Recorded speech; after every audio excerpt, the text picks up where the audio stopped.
Jika diharamkan, untuk apa babi diciptakan? Salah satu pertanyaan kritis yang diajukan oleh misionaris adalah mengapa babi diciptakan jika ia haram? Untuk apa diciptakan jika tidak ada kemanfaatan? Al-Quran dengan tegas menyatakan haramnya daging babi. Bahkan, pengharaman babi disebutkan 4 kali, yakni di Surat Al-Baqarah ayat 173, Surat Al-Maidah ayat 3, Surat Al-An'am ayat 145 dan Surat An-Nahl ayat 115.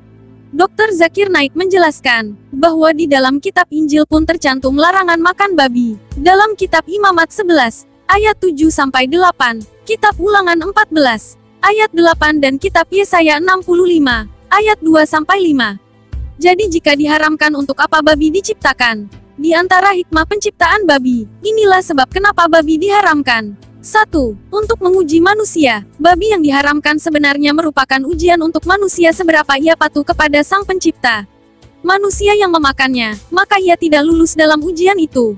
Manusia yang berpegang teguh pada larangan Allah dengan tidak memakannya, maka ia lulus dalam ujian itu. Dialah Allah, yang menciptakan mati dan hidup untuk menguji kalian siapakah di antara kalian yang paling baik amalnya. Quran Surat Al-Mulk ayat 2. 2. Sarana meneguhkan manusia sebagai Khalifatullah. Manusia adalah Khalifatullah fil ard, yang bertugas memakmurkan bumi. Banyak hewan yang dikira tidak memiliki manfaat ternyata membuat manusia menjadi kreatif dan berdaya. Termasuk babi. Dengan adanya babi, manusia bisa mengetahui tentang berbagai bibit penyakit yang dibawa binatang itu dan tertantang untuk meneliti obatnya.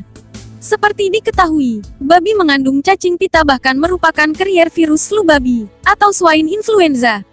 3. Sebagai pelajaran agar tidak menjadi sepertinya. Babi dikenal sebagai binatang yang malas, jorok dan rakus. Begitu joroknya babi, ia sampai memakan kotorannya sendiri. Bahkan, makanan yang akan ia makan kadang-kadang dikencingi dulu sebelum dilahap. Rakusnya babi bisa dilihat dari makanan apapun yang ada di depannya akan dilahap. Sampah dan kotoran pun dilahap. Bahkan demi memuaskan kerakusannya, makanan yang telah memenuhi perutnya dimuntahkan kemudian dimakannya kembali. Adanya babi selayaknya mengingatkan manusia agar tidak malas, tidak jorok dan tidak rakus. Allah Subhanahu wa Ta'ala menggunakan babi sebagai perlambang keburukan. Bahkan, ada kaum terdahulu yang dikutuk menjadi babi karena perbuatan buruknya. Katakanlah Muhammad, apakah aku akan beritakan kepadamu tentang orang yang lebih buruk pembalasannya dari orang fasik di sisi Allah?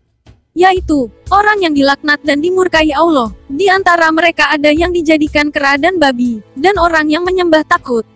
Mereka itu lebih buruk tempatnya dan lebih tersesat dari jalan yang lurus. Quran Surat Al-Maidah ayat 60. Wallahu a'lam bishawab. Yang keempat, babi merupakan siklus dari rantai makanan yang memang diciptakan Allah untuk keseimbangan alam. Dan babi bisa dibilang merupakan siklus terakhir dari rantai makanan karena hewan ini adalah pemakan segalanya, bahkan memakan kotorannya sendiri.